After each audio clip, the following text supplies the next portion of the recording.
Bueno, Juan, gracias por estar aquí con nosotros en este podcast. Haz lo correcto.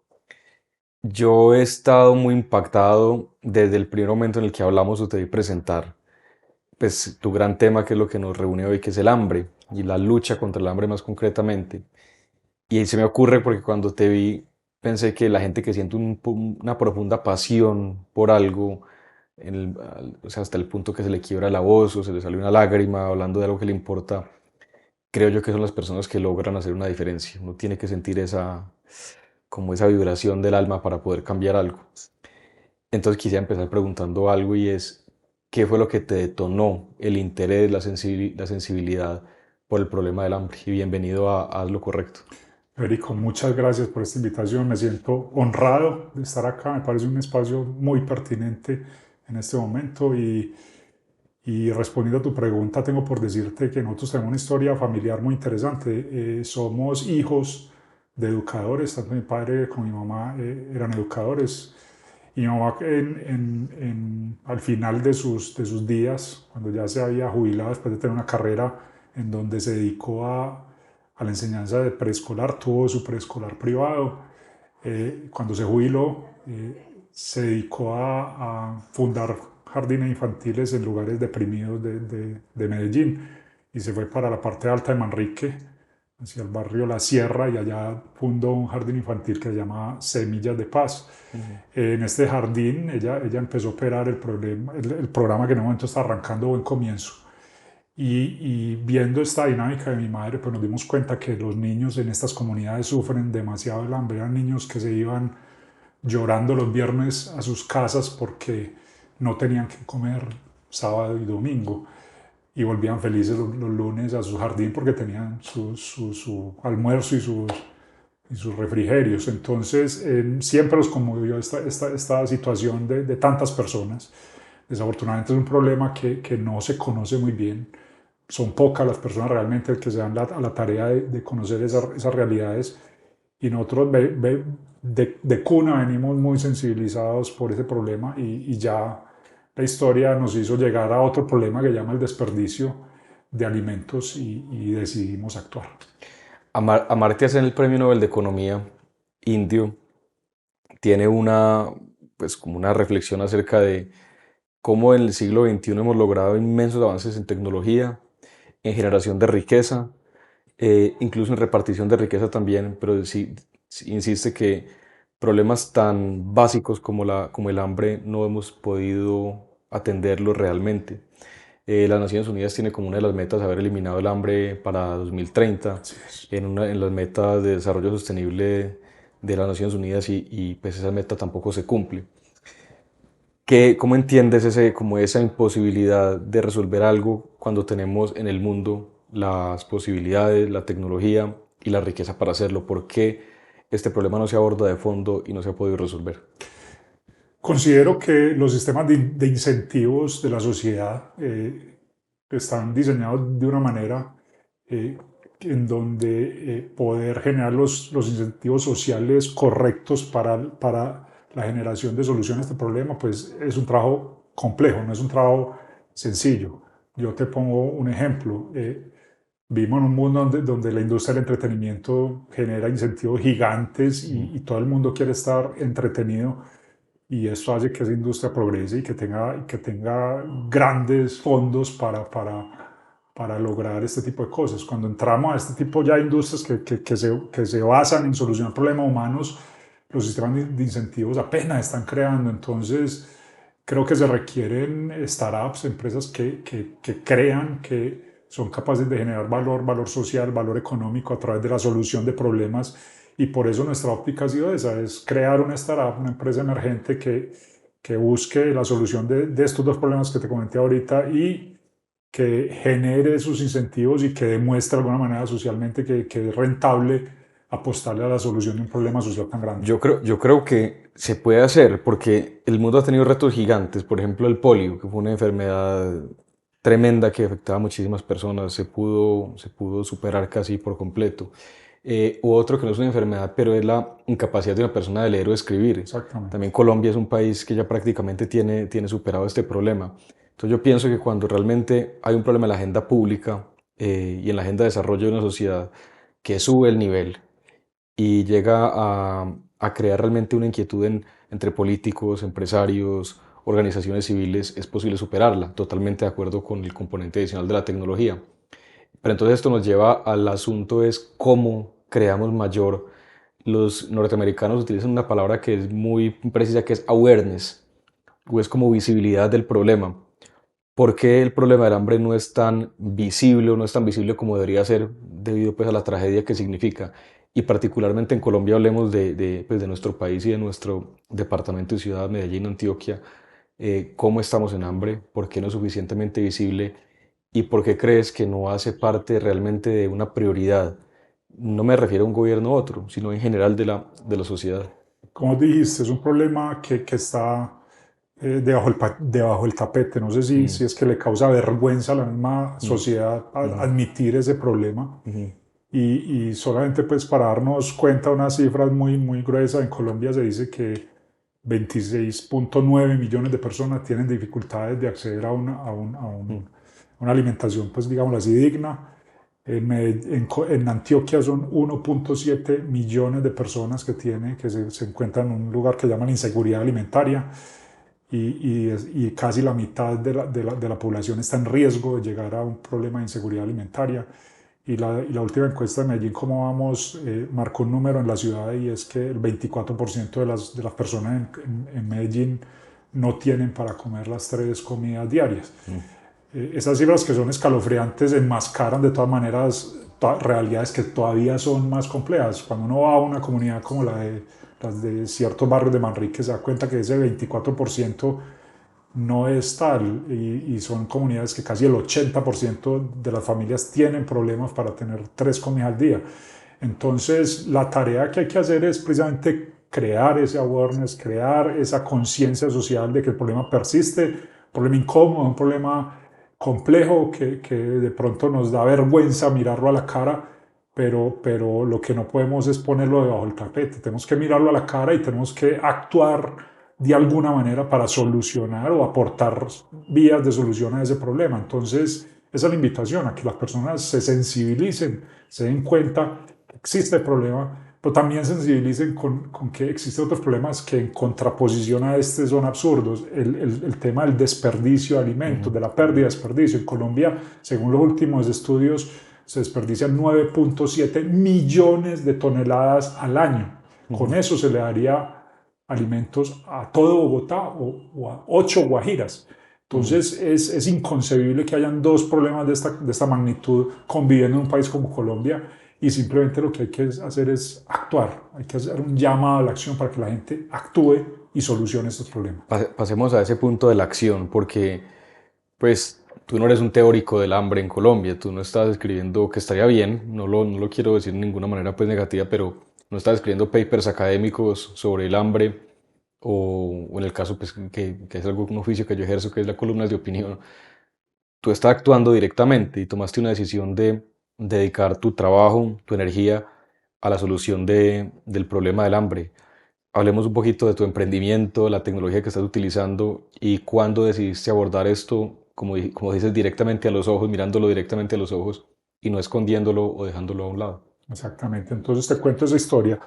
Nosotros desde el año 2001 habíamos fundado una empresa de tecnología que se llamaba Nodriza Network, se llama, todavía existe, Nodriza Network, y que nos dedicamos a solucionarle problemas a los empresarios. Entonces, nuestro postulado inicial era utilicemos los teléfonos celulares para automatizar procesos y poder tener las ventajas del tiempo real. ¿No? 2001 todavía no habían celulares con datos, o sea, éramos Ujú, de alguna manera visionarios de un futuro que ya nos llegó hace rato, pero en el momento nos tocó evangelizar, es decir, crear esa necesidad que da esa industria y empezar a trabajar de cero. Entonces teníamos esa experiencia y trabajando con un cliente multinacional, una vez nos pidió una funcionalidad que decía, yo necesito mapear fechas cortas. ¿Qué es eso? ¿Qué es mapear fechas cortas? Necesito ir a las góndolas de los supermercados para ver qué fechas de vencimiento tienen nuestros productos. ujú, Empezamos a preguntarle, ¿por qué necesita eso? Porque estoy tirando a la basura anualmente 3.500 millones de pesos en costo de mercancía. Entonces, ¿cómo así? O sea, parece una cifra absurda. Cuando nosotros estamos acostumbrados a ahorrarle centavos con esas automatizaciones a las empresas, 3.500, ¿cómo así? No entiendo. Sí, costo de la mercancía, ahí no hay costo logístico, ahí no hay almacenamiento, ahí no hay nada. Empezamos a investigar y nos dimos cuenta que no es el problema de una sola empresa, el problema de prácticamente todas las empresas en el sector alimentos que se ven en esa situación de tener que votar por vencimientos, por averías, por daños, esa cantidad increíble de comida. Entonces, ¿cuál fue la decisión? Pues vamos a aprovechar toda esa experiencia en desarrollar soluciones móviles, en saber hacer este tipo de plataformas y la vamos a aplicar a un problema humano. Queríamos tener impacto a gran escala y tomamos esa decisión. Dijimos, pongamos todo nuestro conocimiento a solucionar este problema. Y en esa estamos, ya pues EatCloud como plataforma, que EatCloud es la startup que nació en Odrice, que ahora es una empresa independiente, empezó a operar en 2019 y a la fecha ya hemos ayudado a rescatar a través de un ecosistema conformado por bancos de alimentos, organizaciones sociales, alrededor de unas 26.000 toneladas de alimento, que ya es un número importante, pero nuestra misión es tratar de, ojalá algún día, pues aruñar ese 9.7 millones de toneladas. Y nos hemos puesto esa idea utópica, pero quien no se pone grandes metas, pues no va a lograr Y en grandes términos cosas. prácticos, ¿cómo funciona la plataforma que han desarrollado? Ustedes tienen datos sobre alimentos que se van a vencer, entonces, bueno, si Exactamente. esto está próximo a vencerse, ¿qué hacemos con esta cantidad de alimentos? ¿Lo mandan a un banco de alimentos? ¿Qué pasa ahí? Exactamente. Sí. Primero, nuestro primer trabajo es conectar a la industria de alimentos. Ajá. Entonces, vamos a la industria, vendemos nuestra solución. Nosotros vendemos software as a service, es decir, un software que se vende como un servicio. Y las empresas se conectan a este software y nos pueden, de alguna manera, anunciar cuando una mercancía, como se dice, normalmente se baja de góndola por ejemplo, por una avería y es mercancía que es apta para el consumo, porque hay otras Ujú, que se bajan de góndola y que no son aptas para el ujú, consumo. ujú. Bien sea por una integración o bien sea por nuestras plataformas, nos anuncian la donación y nosotros a través de unos algoritmos que tienen que ver pues con ubicación, con capacidades, con categorización de ciertas organizaciones sociales, disponemos a través de de una aplicación móvil esas donaciones para que el ecosistema social mire de qué se trata y diga, ve, me interesa y programo una recogida en los horarios que pueden atender los donantes, van, recogen y por último hacen una labor muy importante que llama verificar esa donación. ¿Qué hacen ellos? Ellos dicen, pues me donaron 100, yo verifico que esos 100 sean aptos para el consumo humano y si por algún motivo 90 son solamente los aptos para el consumo humano, nos dicen por qué esos 10 no son aptos y básicamente se certifica pues, de que X cantidad de producto fue la que finalmente ayudó a solventar el hambre de alguna persona o de alguna comunidad. Y digamos detrás de esto, pues que hay tecnología, hay una historia de emprendimiento, pues hay una motivación familiar, pues o de tu contexto cercano, pero yo creo que también hay una historia de valores. ¿Cuáles podrían ser esos valores que te inculcaron y quién para llegar a, pues, a dedicar tu vida a un problema tan complejo y a una solución tan bonita? ¿Quién te inculcó esos valores y cuáles serían, si los Claro, pudieras mencionar? agradezco mucho este espacio que está, pues, digamos así, promovido por una fundación que está apalancada en promover valores, 8 valores. Sí, Y cuando estoy leyendo estos valores, pues me di cuenta que tienen mucho aterrizaje en lo que nosotros no sabemos. Primero, el tema industria. O sea, nosotros venimos de una familia de emprendedores. Mi papá tuvo empresa, mi mamá tuvo una empresa educativa, entonces fueron personas que emprendieron, que tuvieron sus empresas, que hicieron, que se dieron la tarea de crear empleo, de crear ingreso económico a través de eso. Entonces la industria, ese valor de la industria es muy importante, pero también es muy importante el tema de la justicia, pues ver que pues no quedarse callado y no quedarse quieto ante una injusticia tan grande como la totalmente. de ver personas que tienen esas dificultades, los números lo demuestran, de tener una alimentación digna y por otro lado ver cómo se bota la comida. O sea, eso es una injusticia. Hay que hacer algo para que esa injusticia se solucione, porque Sí. con esa comida que se bota para alimentar a muchas personas.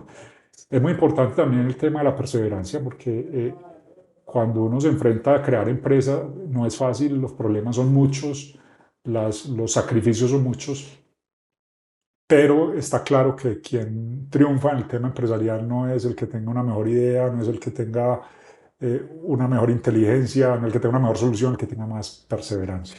Entonces, hay muchos valores que ayudan a que esto funcione. Y también hay un valor muy importante y es el valor de crearse, que uno puede soñar en grande. O sea, eso es un valor muy importante, poder tener lo que se llama, en algún autor han llamado los propósitos de transformación masivos. Si uno no tiene ese Mm. propósito que de alguna manera lo supera a una de sus capacidades y le apunta a eso, muy fácil que las vicisitudes de este camino empresarial pues se lo lleven a uno. Entonces, para mí una herramienta fundamental en este camino ha sido poder haber construido un propósito de transformación masiva conectado con los ODS, por ejemplo, y esto me ha permitido solventar dificultades en el camino. Este podcast en parte, pues lo hablamos ahora, quiere visibilizar un poquito el problema del hambre, que es una realidad muy dura para quien lo sufre, probablemente indescriptible, porque para entenderlo realmente hay que padecerlo y pues gracias a Dios muchos de nosotros no hemos tenido esa situación, pero muchas personas sí lo tienen. Así es. Entonces lo que también este podcast quiere, pues este episodio es que muchas personas que nos vean sepan que hay un problema realmente urgente. Eh, ¿Cómo involucrar a las personas? ¿Cómo involucrar a quienes puedan ver este podcast? Empresas, organizaciones civiles de la sociedad civil, academia. ¿Cuál es tu visión en este propósito de transformación masivo para involucrar a muchos actores y lograr que la solución se acelere? Porque un día, mejor dicho, uno puede pasar un día sin muchas cosas, pero un día sin comer es Es realmente tremendo. trágico. Exactamente. Entonces, por eso digo que es urgente que muchas personas, organizaciones, nos involucremos y busquemos desde nuestras capacidades hacer algo al respecto.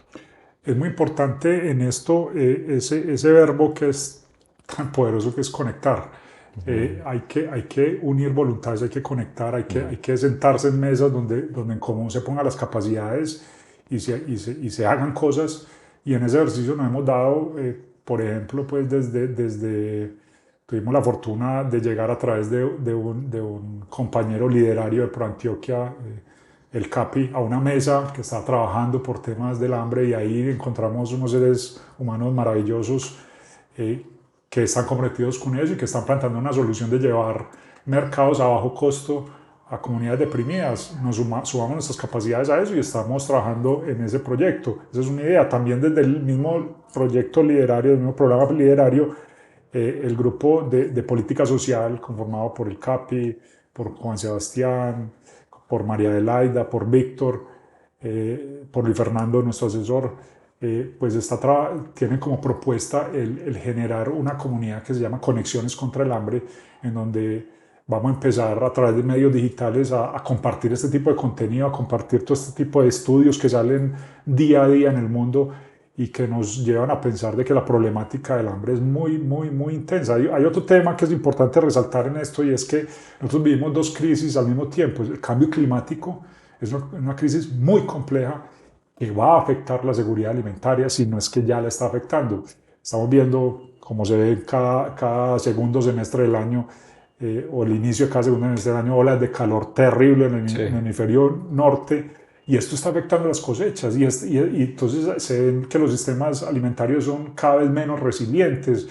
Entonces, si no actuamos ya, es posible que en un futuro cercano pues veamos las consecuencias de este tipo de problemas que hay que, vuelvo a insistir, ponerle la cara y plantear soluciones y trabajar. Cualquier cosa que se haga para contrarrestar estos problemas es supremamente necesaria porque el día en que a grandes poblaciones le falte el alimento y sean capaces ya por experiencia propia de experimentar lo que muchas personas están experimentando en este momento, ese día va a ser muy dramático y hay que trabajar para que no sean sociedades enteras las que padezcan hambre y que cada vez menos seres humanos padezcan hambre.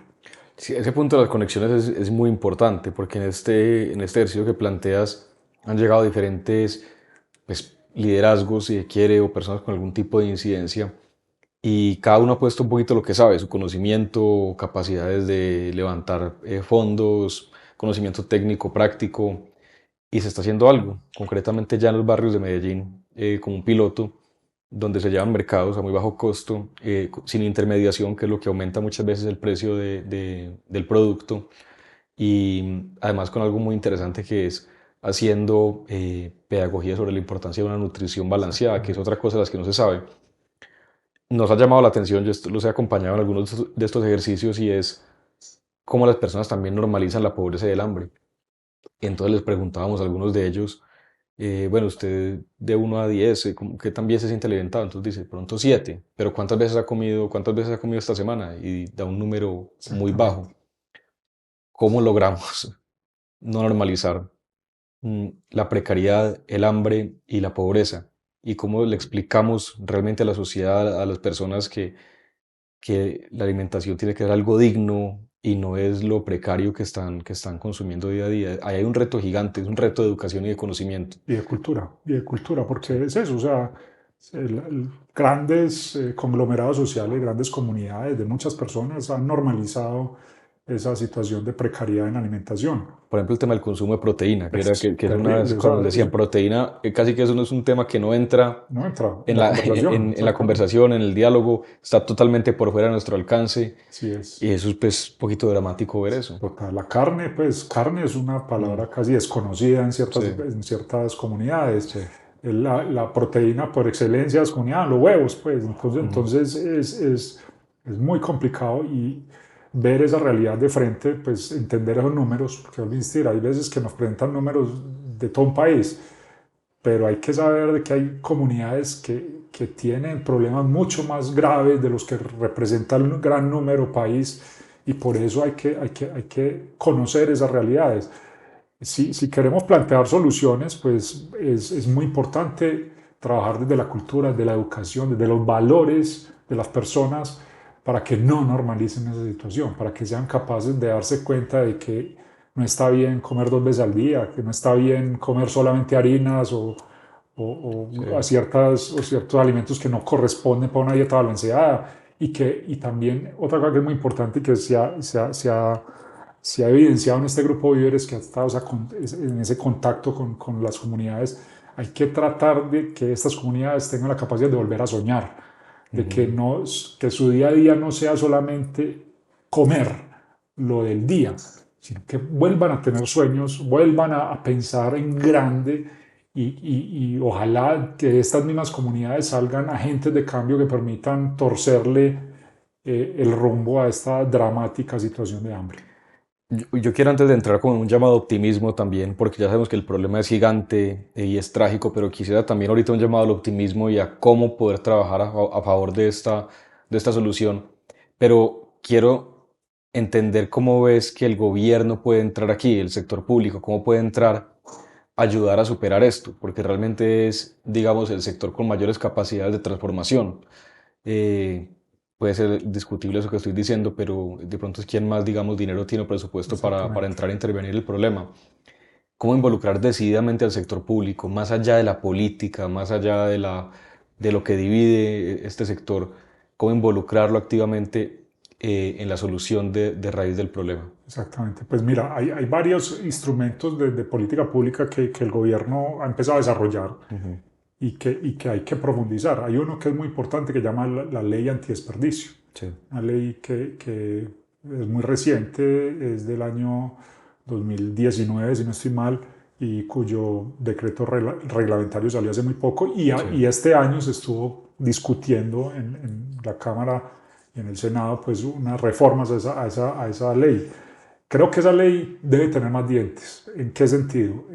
Literalmente en Colombia debería ser prohibido botar alimentos aptos para el consumo humano. ok, Pero desafortunadamente hay huecos legales que hacen que para muchas empresas haya un incentivo económico ujú, en botar la empresa. Esos incentivos económicos se deberían borrar. Y con cosas tan sencillas como hay un tema que es técnico en contabilidad que llama el porcentaje de merma. El porcentaje de merma es muy, de los inventarios, es algo que es coherente en muchos sentidos. Por ejemplo, un inventario que se evapora. Ahí hay un porcentaje de merma que es justificado, pero ese porcentaje de merma no podría, no debería existir si con eso vamos a justificar botar alimento a la canica que lo podríamos entregar a un ser humano que está en condición de hambre. Entonces, ese tipo de cosas hay que ponerle dientes, hay que ponerle más poder dentro de la norma para que, primero, no sea legal botar comida y segundo, no sea socialmente permitido ok, botar comida, que hay un rechazo a eso.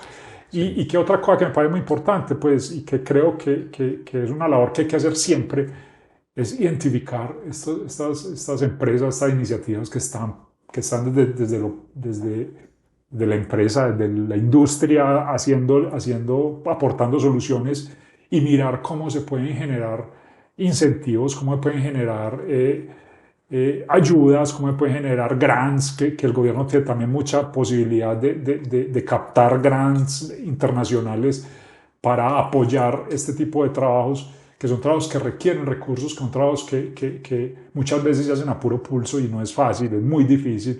Las personas que se dedican a esto deberían tener más posibilidades de hacer más cosas porque realmente es un trabajo que se requiere. Pero otra reflexión alrededor, digamos, de la cultura, Sí. porque sabemos que no todo es legal, ¿cierto? No es únicamente hacer una ley a favor o en contra de algo, prohibir, eso lo entiendo y comparto, pero a nivel de la cultura, cómo generar la conciencia sobre el no desperdicio o el voluntariado en este tipo de organizaciones y también a los emprendedores, a propósito del valor de la industria o el valor del trabajo, cómo involucrarse en la solución de un problema social tan grande como este alrededor de la cultura, ¿qué se puede hacer? Yo soy un convencido de que el arte y la cultura son fundamentales en la Ujú. construcción de una sociedad. Cultura es la expresión misma de lo que es la sociedad.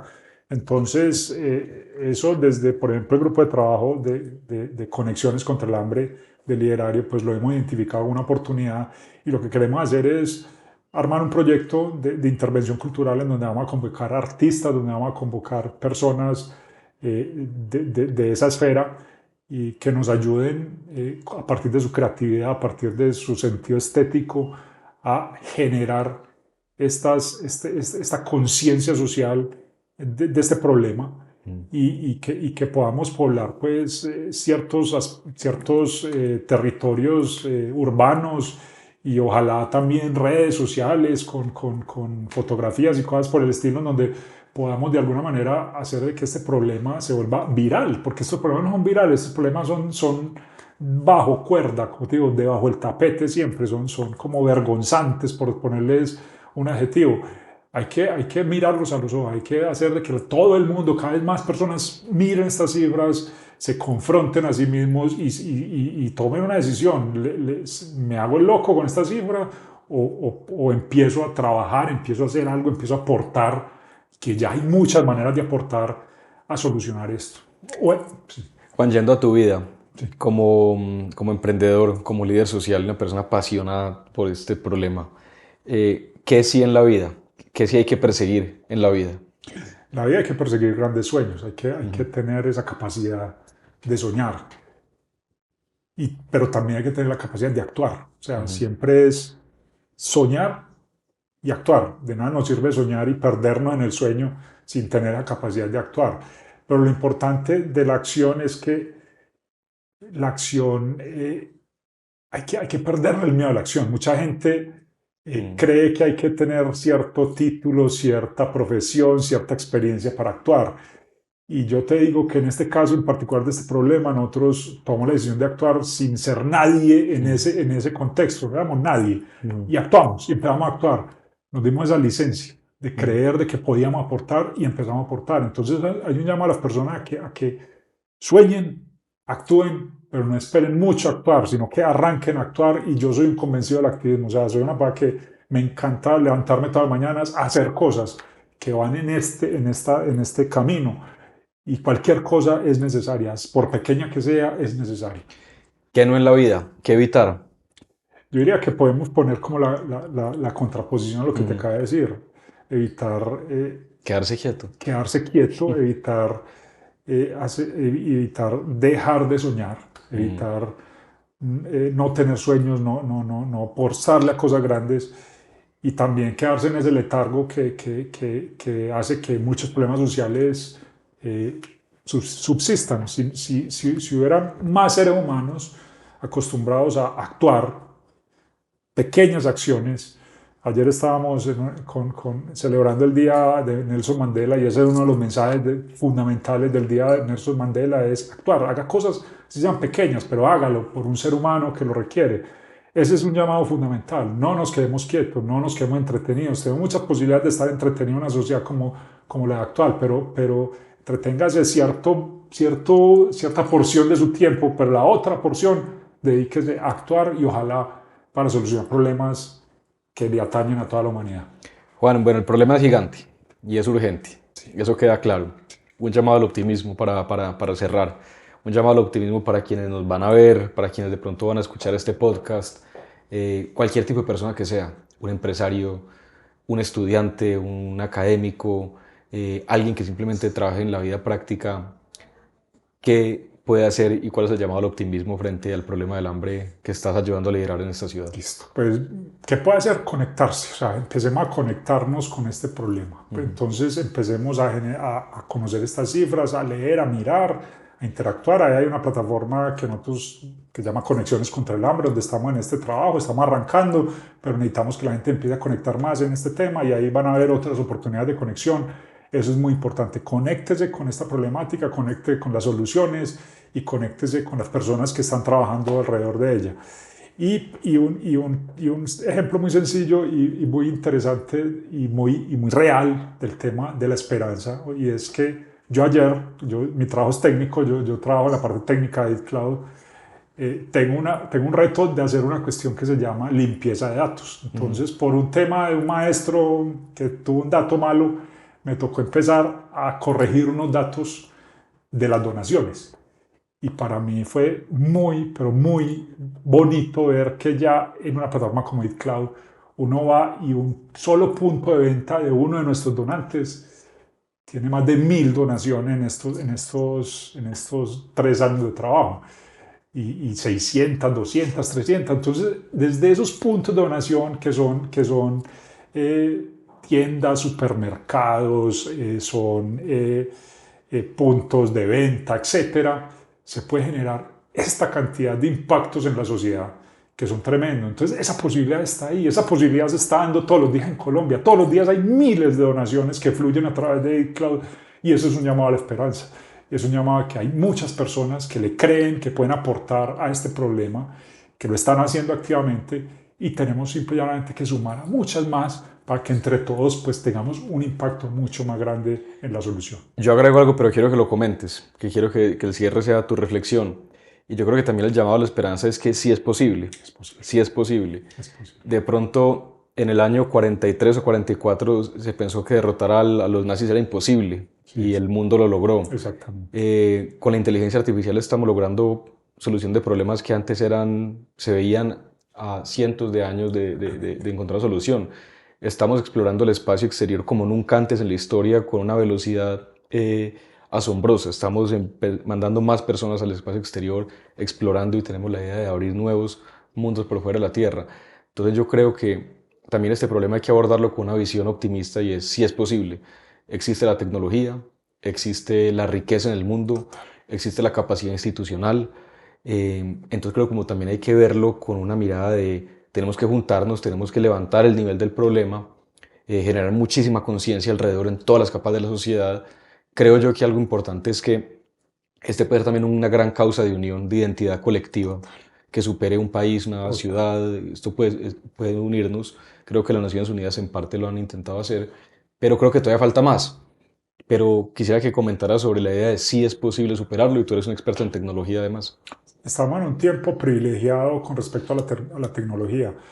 Las posibilidades que se nos abren hoy en día prácticamente a todos los seres humanos son impresionantes. Muchas personas tienen pues como la equivocación en su visión de que esto es para técnicos. No, el efecto de esta tecnología es al contrario, cada vez es para personas menos técnicas. Estamos ante unas tecnologías que cada vez van a ser más democráticas. Entonces, el problema no va a ser la tecnología está ahí, la tecnología se puede utilizar en Medellín de la misma manera como la están utilizando en Silicon Valley, o sea, eso está claro. El problema es enfocar los esfuerzos. Y ahí es donde tenemos que hacer un trabajo, porque, vuelvo a insistir, hay muchos enfoques sociales que no voy a denigrar de ellos, pero que deberían estar en un segundo nivel y que desafortunadamente la sociedad los ha puesto en un pedestal y ya hemos empezado a colocar en primer nivel lo que realmente hay que colocar en primer nivel y generar un sistema de incentivos para que ese primer nivel genere muchas más miradas, mucho más foco, muchas más voluntades mirando y solucionando. Entonces, la esperanza es esa. La tecnología está, las capacidades están, las personas dispuestas a trabajar están. ¿Qué necesitamos? Enfocarnos y unirnos para que esto funcione y para que ojalá algún día podamos decir, ve, de Colombia sale una esperanza para el mundo y que es posible terminar el hambre. Eso sería, Que es lo que además salga desde Colombia. sería Sería, fabuloso y esa posibilidad existe. Nos claro. tenemos que unir. Me quedo con ese mensaje. Pronto en Colombia sale la solución y puede salir Exactamente. de nuestro pensamiento. Juan, muchas gracias. Federico, muchas Un placer, un gracias. privilegio. Muchísimas gracias.